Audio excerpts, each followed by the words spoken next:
Hello and welcome friends. मैं हूं आकाश कोटनाला। आप देख रहे हैं yoga and Ayurveda science YouTube channel. दोस्तों, आज फिर से न्यू टॉपिक न्यू लेक्चर लेकर के मैं आप सभी के बीच उपस्थित हूं। आज हम यहां पर मीमांसा दर्शन में वर्णित ईश्वर के स्वरूप के बारे में चर्चा करने वाले हैं। ईश्वर के स्वरूप को किस प्रकार से दर्शाया गया है, आज हम यहाँ पर चर्चा करेंगे। आप सभी को बता दें कि दर्शनों से संबंधित या फिर योग के अन्य ग्रंथों से संबंधित आपको चैनल पर ढेरों सारे लेक्चर्स दिए जा चुके हैं। आप इन्हें देख सकते हैं, कुछ नया सीख सकते हैं। हमने यहाँ पर दर्शन की सीरीज प्रारंभ की है। मीमांसा दर्शन के अंतर्गत आज यहाँ पर 5वां लेक्चर है, जिसमें हम ईश्वर के विषय में जानकारी यहाँ पर प्राप्त करेंगे। ईश्वर के स्वरूप को प्रारंभ करें उससे पूर्व जो मीमांसा दर्शन है, इसका जो परिचय है, अगर हम इसे रिपीट करें, इसके बारे में जानें, तो आप जैसे कि देखेंगे, मीमांसा दर्शन वेदांत दर्शन के पूरक दर्शन के नाम से जाना जाता है। मीमांसा दर्शन है, वेदांत दर्शन है, ये सभी षड दर्शन के अंतर्गत आते हैं। और जिस प्रकार से योग दर्शन सांख्य दर्शन का पूरक है, वैशेषिक या फिर न्याय एक दूसरे के पूरक हैं, उसी प्रकार से मीमांसा दर्शन वेदांत दर्शन का पूरक दर्शन माना जाता है। पूरक क्यों कहा जाता है, इसके विषय में हम पूर्व में चर्चा कर चुके हैं। साथ ही आप देखेंगे कि यह जो दर्शन है, यह वैदिक दर्शन की श्रेणी के अंतर्गत आता है। वैदिक, अवैदिक, आस्तिक, नास्तिक किसे कहा जाता है, हम पूर्व में बता चुके हैं। वैदिक अर्थात वेदों को मानने वाला, अर्थात वेदों की प्रामाणिकता को स्वीकार करने वाला यह दर्शन है। इस दर्शन के जो प्रणेता हैं वह आचार्य जैमिनी हैं। आचार्य जैमिनी इस दर्शन के प्रवर्तक हैं, यानी कि प्रणेता हैं। ये सब जो सामान्य परिचय है हमें याद होना चाहिए। अब यहाँ पर परिचय हमने यहाँ पर जान लिया। अब हम यहाँ पर ईश्वर के स्वरूप के बारे में, यह जो दर्शन है क्या कहता है, इसे भी यहाँ पर जान लेते हैं। हम ईश्वर के स्वरूप को जानें उससे पूर्व ईश्वर के विषय में अन्य आचार्यों के क्या क्या मत हैं, इसे हम यहाँ पर देखते हैं। तो आप जिस प्रकार से देखेंगे, प्राचीन मीमांसक निरीश्वरवादी हैं, वरन कुमारिल और प्रभाकर को ईश्वरवादी कहा जा सकता है। ध्यान दीजिएगा, हमने पूर्व में भी जब परिचय मैंने आपको बताया था, तो उस दौरान हमने देखा था कि जो मीमांसा दर्शन है यह आस्तिक दर्शन है। आस्तिक और नास्तिक क्यों कहा जाता है, तो कहा जाता है कि जो वेदों की प्रामाणिकता को स्वीकार करे वह आस्तिक है, जो न माने वह नास्तिक है। यहाँ पर ईश्वर से कोई भी संबंध नहीं है। अब ध्यान दीजिएगा कि जो मीमांसा दर्शन है यह वेदों को तो मानता है लेकिन ईश्वर को नहीं मानता। फिर भी यह जो दर्शन है यह आस्तिक है। क्यों? क्योंकि यह वेदों की प्रामाणिकता को स्वीकार करता है। मैंने आपको पूर्व में बताया था। यहां पर भी आप देखेंगे कि ईश्वर के रूप में यहां पर अलग अलग विद्वानों के अलग अलग मत हैं।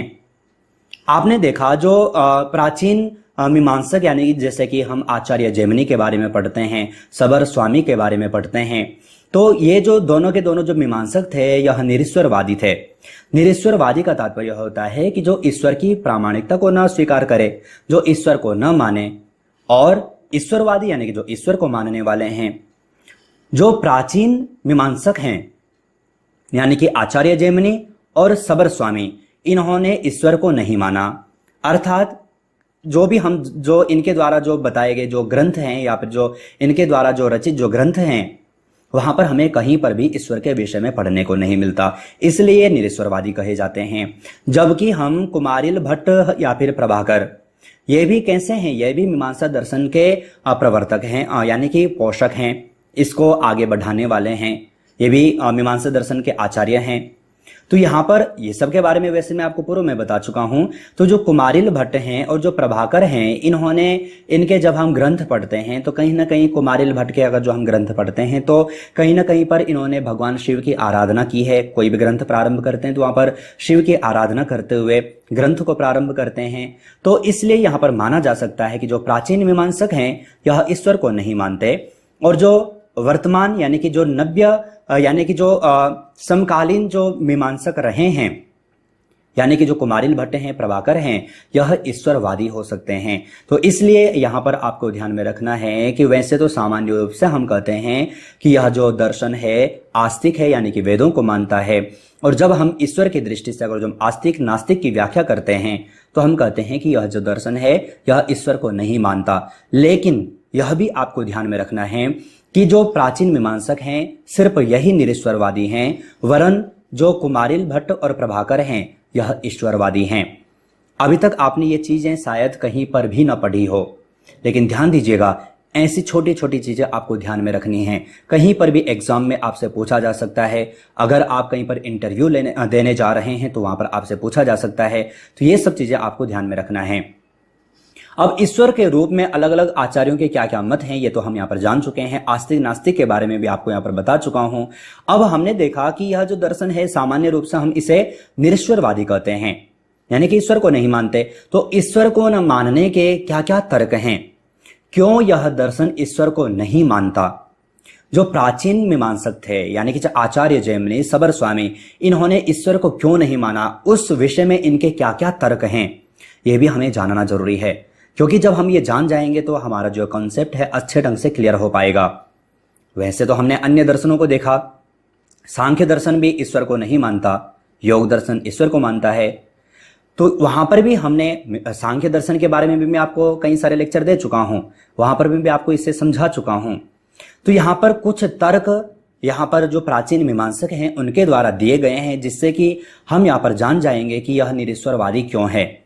तो कुछ तर्क यहां पर दिए हैं जिससे कि आपको जानना है। उससे पूर्व ईश्वर के स्वरूप को यहां पर अगर जो हम देखें तो कहा है कि इस दर्शन में जगत एवं आत्मा को तो सत्य स्वीकार किया गया है, किंतु जगत के रचयिता एवं जीव के कर्माध्यक्ष के रूप में ईश्वर का कोई भी अस्तित्व नहीं है। ध्यान दीजिएगा, यह जो मीमांसा दर्शन है, मीमांसा दर्शन में जगत को, आत्मा को, इन्हें तो सत्य स्वीकार किया गया है। जगत को स्वीकार किया गया, सत्य स्वीकार किया गया, आत्मा को सत्य स्वीकार किया गया, वरन हमें ईश्वर को सत्य स्वीकार करने पर इस विषय में कोई भी वर्णन हमें यहां पर प्राप्त नहीं होता। आगे कहा, किंतु जगत के रचयिता एवं जीव के कर्माध्यक्ष के रूप में ईश्वर का कोई अस्तित्व नहीं है।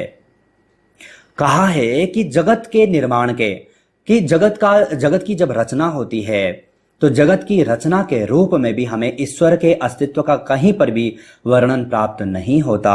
और जीव के कर्माध्यक्ष, यानी कि जीव अच्छे बुरे जो कुछ भी कर्म करता है उस प्रकार से उसके जो कुछ भी उसे फल प्राप्त होते हैं, अच्छे या फिर बुरे, तो उस रूप में भी ईश्वर का वर्णन हमें कहीं पर भी प्राप्त नहीं होता। तो ये यहां पर आपको जानना है। इस दर्शन के अनुसार ईश्वर का स्वरूप क्या है वो आपको जानना है। अब कुछ तर्क यहां पर निरीश्वरवादियों के दिए गए हैं जो कि आपको यहां पर जानने जरूरी हैं। प्रथम तर्क आप देखेंगे मीमांसकों द्वारा दिया गया तर्क। प्रथम तर्क आप देखेंगे, कहा है कि मीमांसा जगत को नित्य मानता है, इसलिए यहां सृष्टि व प्रलयकर्ता के रूप में ईश्वर की आवश्यकता नहीं है। देखो, अगर जो हम अन्य दर्शनों को देखते हैं, अन्य ग्रंथों को हम देखते हैं, तो वहां पर कहा है कि जो ये जगत है, इस जगत के जो रचयिता है वह ईश्वर है, परमात्मा है, तो हम ईश्वर को स्वीकार करते हैं। लेकिन जो मीमांसक हैं, प्राचीन मीमांसक, यह कहते हैं कि जो जगत है वह नित्य है। नित्य का तात्पर्य होता है कि पहले भी था, आज भी है और बाद में भी रहेगा।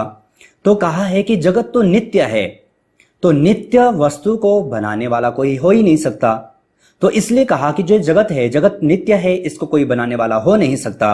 और जब इसको बनाने वाला कोई नहीं है, यानी कि सृष्टि का जो निर्माण करता है या फिर प्रलय करता है, तो दोनों में से कोई हो ही नहीं सकता, क्योंकि जगत कैसा है, नित्य है।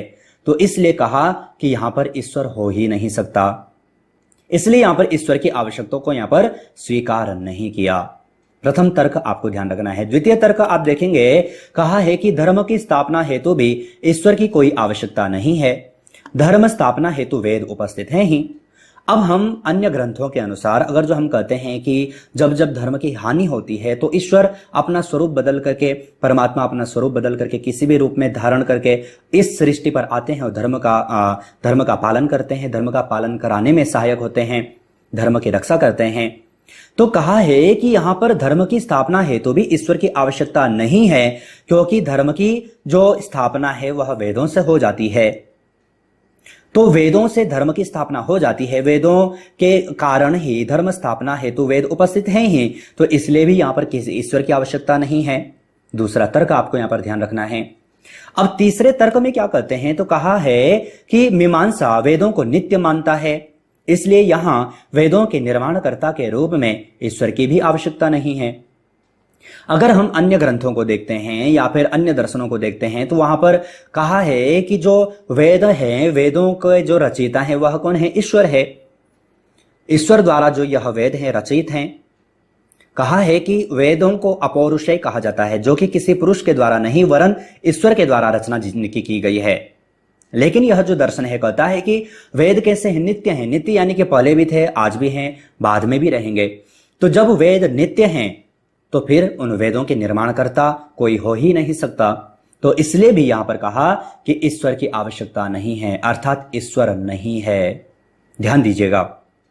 और तर्क यहां पर है, कहा है कि कर्म फल दाता के रूप में अपूर्व नामक शक्ति की कल्पना की गई है, इस हेतु भी ईश्वर की कोई आवश्यकता नहीं है। हम कहते हैं कि कोई भी व्यक्ति, कोई भी जीव अच्छे बुरे कर्म करता है तो उसे उस प्रकार से कर्म फल, उसे उस प्रकार से फल की प्राप्ति होती है। तो कहा है कि व्यक्ति या फिर कोई भी जीव अगर जिस प्रकार से कर्म करता है तो उसे जो फल प्रदान करता है वह एक शक्ति है जो कि अपूर्व नामक शक्ति यहां पर बताया। अपूर्व नामक शक्ति के कारण यह सब कुछ होता है। तो इसलिए भी यहां पर कोई ईश्वर की आवश्यकता नहीं है। ध्यान दीजिएगा। अन्य तर्क अगर जो हम देखें तो कहा कि माता पिता के रूप में कहा है कि अगर हम यह माने कि मनुष्य का जन्म ईश्वर ने किया है, ईश्वर की कृपा द्वारा मनुष्य का जन्म मिला है, तो कहते हैं कि जो मनुष्य को जो जन्म हुआ है वह तो उसके माता पिता के द्वारा हुआ है। तो यहां पर भी ईश्वर की आवश्यकता नहीं है। ध्यान दीजिएगा। मैंने यहां पर आपको यहां पर लगभग 4 से 5 ही तर्क बताए, वरन यहां पर लगभग 12 से 13 तर्क यहां पर दिए गए हैं कि ईश्वर नहीं है। वरन ध्यान दीजिएगा, यह मीमांसा दर्शन कर्मकांडी है, इसलिए यह ईश्वर को नहीं मानता। ध्यान दीजिएगा। और हमें योग या फिर अन्य जो दर्शनों में जो बताया गया है उसे भी ध्यान में रखना है। ध्यान दीजिएगा। हमें यहां पर सिर्फ ईश्वर के स्वरूप को समझना है। यहां पर जो कहा गया है वह अपने आप को रटना नहीं है, यानी कि हमें निरीश्वरवादी नहीं होना है। निरीश्वरवादी तो हमारा जो ये टॉपिक है इसे हमें समझना है, क्यों इन्होंने निरीश्वरवादी कहा। तो अलग अलग दर्शन के अनुसार ईश्वर है, जगत है, आत्मा है, इन सब की अलग अलग व्याख्याएं की गई है। मीमांसा दर्शन में ईश्वर के स्वरूप को किस प्रकार से दर्शाया गया है ये आपने यहां पर जाना। और यह भी ध्यान रखना कि ये जो तर्क दिए गए हैं यह प्राचीन मीमांसकों के द्वारा दिया गया है। तो इस प्रकार से आपको यहां पर जानना है। मुझे लगता है कि मीमांसा दर्शन से संबंधित आपका जो ईश्वर तत्व है ये कंप्लीट हो चुका होगा। कोई भी डाउट यहां पर नहीं रहेगा। कोई भी डाउट अगर जो होता है तो आप वीडियो के कमेंट बॉक्स में अपना प्रश्न भेज सकते हैं। तो यहां पर आज हमने ईश्वर के स्वरूप को जाना। लेक्चर के अंत में आप सभी जानते हैं कुछ प्रश्न मैं आपको देता हूं, अगर आप चाहें तो इनका सही आंसर वीडियो के कमेंट बॉक्स में भेज सकते हैं। प्रथम प्रश्न आपको दिया गया है, निम्नलिखित में से मीमांसा दर्शन सत्य स्वीकार करता है? जगत को, आत्मा को, उपरोक्त दोनों, कोई नहीं। सही आंसर क्या है छांट करके वीडियो के कमेंट बॉक्स में भेजिएगा। दूसरे प्रश्न की ओर चलें। निम्नलिखित में से मीमांसा दर्शन में शब्द प्रमाण के स्रोत हैं? 2, 3, 4, कोई नहीं। तो शब्द प्रमाण कहां कहां से हमें प्राप्त होता है, उसके स्रोत क्या हैं, आपसे पूछा गया है। सही आंसर छांट करके वीडियो के कमेंट बॉक्स में भेजिएगा। प्रमाणों के बारे में मैं इस दर्शन से संबंधित लेक्चर आपको चैनल पर दे चुका हूं। तीसरे प्रश्न की ओर चलें। निम्नलिखित में से निरीश्वरवादी मीमांसक माने जाते हैं? आचार्य जैमिनी, सबर स्वामी, उपरोक्त दोनों, कोई नहीं। तो सही आंसर क्या है छांट करके वीडियो के कमेंट बॉक्स में भेजिएगा। साथ ही आपको बता दूं जो प्रश्न आप यहां पर देख रहे हैं इसी प्रकार से प्रश्नोत्तरी सीरीज की चैनल की ओर से 3 ई बुक पब्लिश की जा चुकी हैं। आप तीनों में से किसी को भी डाउनलोड परचेस करने के लिए, साथ ही योग के कई सारे इक्विपमेंट्स आपको योगा स्टोर पर मिल जाते हैं। अगर आप किसी को भी डाउनलोड परचेस करना चाहते हैं तो आप वीडियो का कमेंट बॉक्स, वीडियो का डिस्क्रिप्शन बॉक्स चेक कर सकते हैं। चौथे प्रश्न की ओर चलें। निम्नलिखित में से मीमांसा दर्शन में वर्णन प्राप्त होता है? जगत का, आत्मा का, ईश्वर का, ये सभी। सही आंसर क्या है छांट करके वीडियो के कमेंट बॉक्स में भेजिएगा। आज हमने यहां पर मीमांसा दर्शन में वर्णित ईश्वर के बारे में जाना, ईश्वर के स्वरूप को जाना। आशा है ये लेक्चर आपके लिए यूजफुल रहा हो। अगर यूजफुल था तो वीडियो को लाइक जरूर कीजिएगा। साथ ही व्हाट्सएप और फेसबुक के माध्यम से अपने फैमिली फ्रेंड्स लोगों तक जरूर शेयर कीजिएगा। आप चैनल पर ज्वाइन बटन पर क्लिक करके चैनल के 3 प्लान में से कोई भी प्लान ले सकते हैं, चैनल से और अधिक जुड़ सकते हैं। इसी प्रकार से अन्य टॉपिक, अन्य लेक्चर के साथ आप सभी से फिर से मुलाकात होगी। लेकिन तब तक आप अपना और अपनी फैमिली का बहुत ख्याल रखिएगा। बाय।